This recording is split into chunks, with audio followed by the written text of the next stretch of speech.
ഒരുപാട് പേര് ചോദിക്കുന്നുണ്ട് വേളാങ്കണ്ണിയുടെ നമ്മൾ വീഡിയോ ചെയ്ത്. പിന്നെ ഒത്തിരി പേര് എന്നെ വിളിക്കാറുണ്ട് കേട്ടോ. എപ്പോൾ എങ്ങനെ വേളാങ്കണ്ണി പോവാം, ട്രെയിൻ ടിക്കറ്റ് എടുക്കുന്നതിനെ കുറിച്ചും താമസ സൗകര്യത്തെക്കുറിച്ചും ഫുഡിനെ കുറിച്ചൊക്കെ അറിയാൻ ഒരുപാട് പേര് വിളിക്കാറുണ്ട്.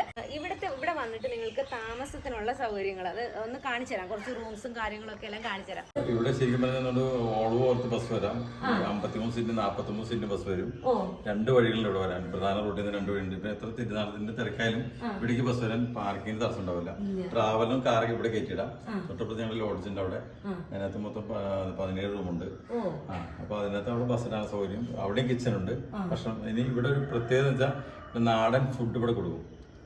നാടൻ ഫുഡ്, അതായത് നമ്മുടെ കേരള ഫുഡ് ഇവിടെ പാചകം ചെയ്ത് കേരള ഫുഡ് കൊടുക്കും. ഇനിയിപ്പോ അത് ഞങ്ങൾ നോർമൽ ഫുഡിന് ശരിക്കും സാധാരണ രാവിലെ ഇഡ്ഡലി, വട, ചായ, അല്ലെങ്കിൽ പൂരി മസാല, ഉച്ചയ്ക്ക് മറ്റേ മീൻ വറുത്ത മീൻകറി, അതിന്റെ തോരൻ, സാമ്പാർ, അതിനൊക്കെ ഒരു നോർമൽ ഡേയ്സിന് 300 രൂപ. ഫുൾ ഡേ ഒരാൾക്ക് 300